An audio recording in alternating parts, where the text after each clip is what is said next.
Imagine you are standing in a field. It is around 400,000 years ago. There are no buildings, no roads, no tools made of metal. Just grass, trees, wind, and you. Something is burning nearby. Maybe lightning hit a tree. Maybe a volcanic vent has been smoldering for days. The smell is sharp. The heat is unlike anything you have felt from the sun.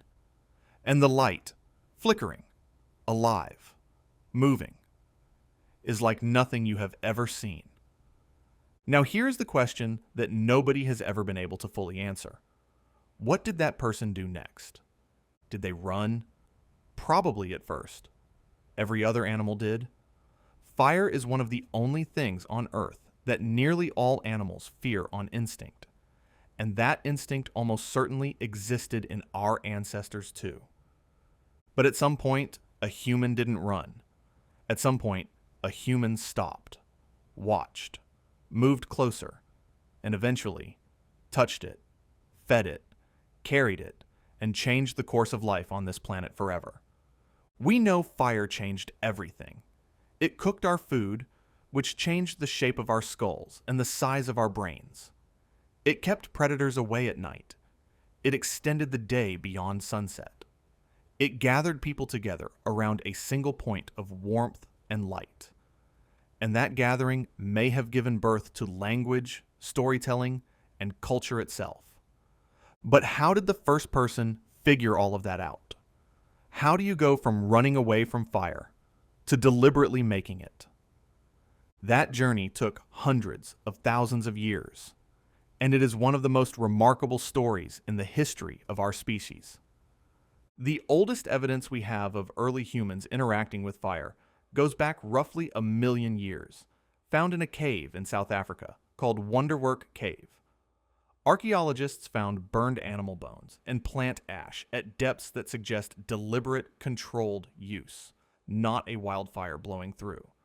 But there is a crucial difference between using fire and making fire. For a very long time, humans did not make fire. They found it. They carried it. Think about what that means for a moment. Somewhere in a group of early humans, one person's entire job was to keep a flame alive. If the fire went out, there was no lighter, no match, no backup plan. You waited for lightning. You waited for a volcanic spark. You hoped. Carrying fire also meant understanding something genuinely remarkable, that fire eats. It needs fuel. It needs air. Let it starve and it dies. Give it too much and it spreads beyond control. This was not obvious knowledge. This was hard-won observation, passed down across generations, long before anything we would recognize as language even existed. And yet, somehow, someone figured it out. Someone noticed that dry wood burns longer than wet wood. Someone noticed that blowing gently on a dying ember makes it glow brighter. Someone, somewhere, understood fire well enough to keep it alive through a cold night. And that someone saved their entire group. We will never know their name. We will never find a record of what they thought or felt. But the fact that you are here, alive, descended from people who survived ice ages and long winters, is partly because of them. Making fire deliberately, rather than simply maintaining a found flame, is a completely different cognitive leap, and it happened surprisingly late. The earliest reliable evidence of fire-making tools dates to around 400,000 years ago. That is hundreds of thousands of years after humans were already using fire. For the vast majority of fire's history in human hands, we were curators, not creators. So how did someone figure out how to make fire from nothing? The most likely answer begins with a mistake, or more precisely, with many mistakes that someone was paying close enough attention to notice. Imagine striking 2 rocks together to sharpen a tool. You've done this hundreds of times, and then, one day, a spark. Brief, tiny, gone in an instant. But you saw it, and something in your mind made a connection. This is the friction spark method. Certain types of rock, flint, iron pyrite, produce sparks when struck together. But a spark alone is useless. You need tinder, dry moss, fine grass, powdered bark, something that catches a spark and holds it long enough to be coaxed into a flame with careful, steady breath. The other method is friction fire, the bow drill or hand drill. Rotating a dry wooden spindle rapidly against a fireboard creates heat through friction. Eventually, a small ember forms in the notch of the board. That ember gets transferred to a bundle of tinder, and with enough breath and enough patience, fire. Both methods sound simple when described like this. They are not. Ask anyone who has tried. The bow drill in particular requires the right wood combination, the right technique, the right tinder, the right humidity, and a level of focused physical effort that takes most modern people hours to achieve, even with instruction.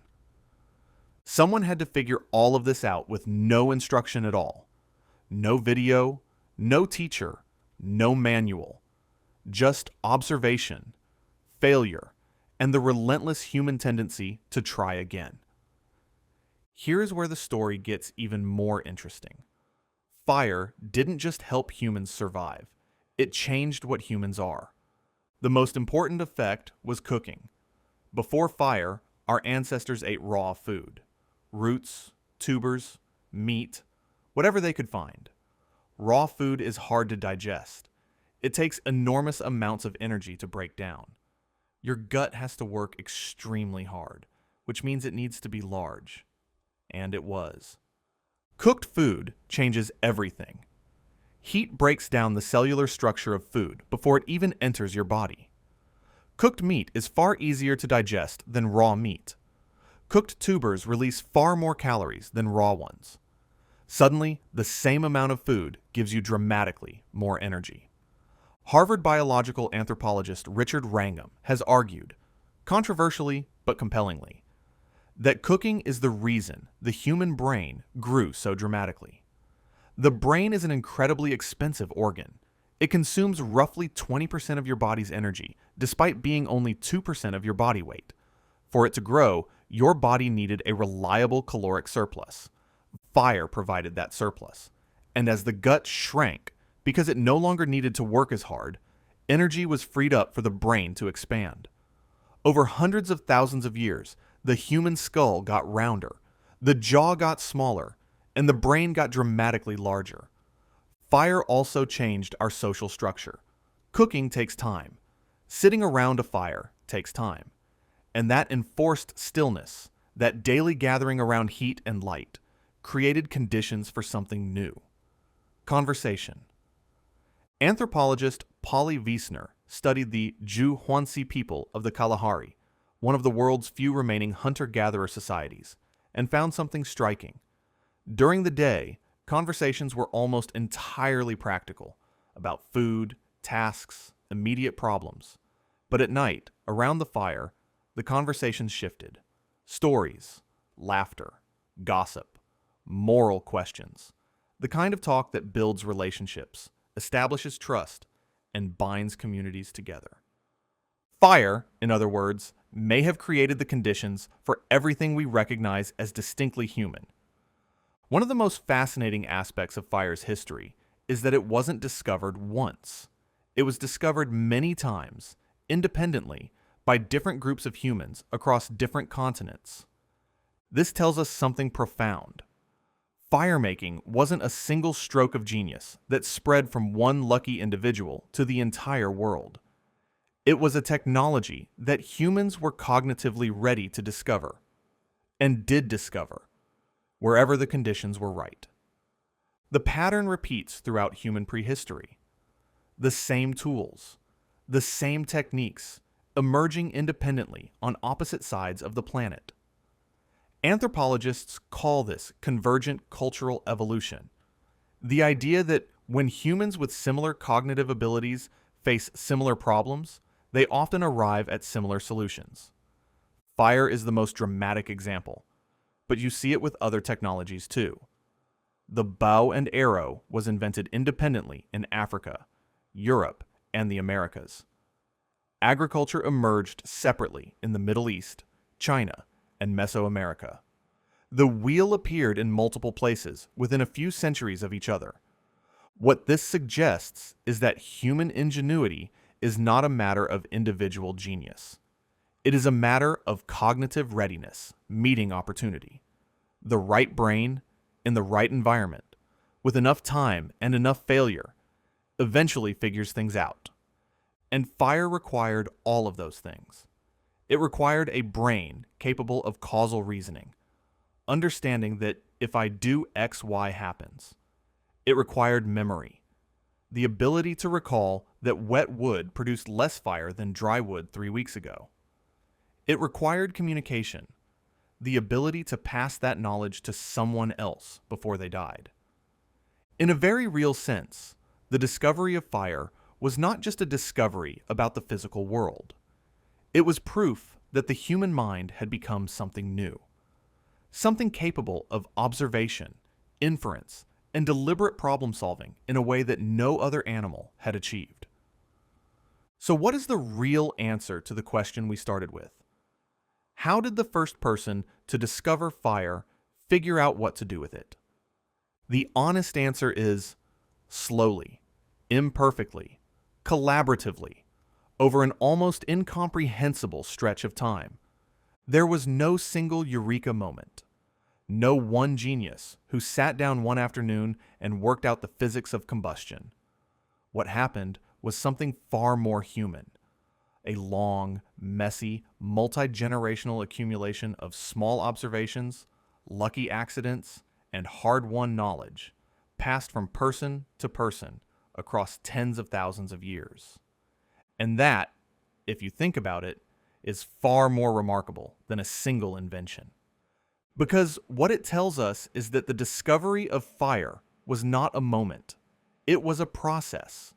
And the engine driving that process was the same thing that drives every great human achievement: curiosity. The refusal to simply accept the world as it is and walk away. The person who first noticed a spark from a struck stone and thought, wait, what was that? Was not a scientist. They had no concept of chemistry, no framework for understanding combustion. But they had something just as powerful. They paid attention. They asked a question, even if they had no words for it. And they tried again.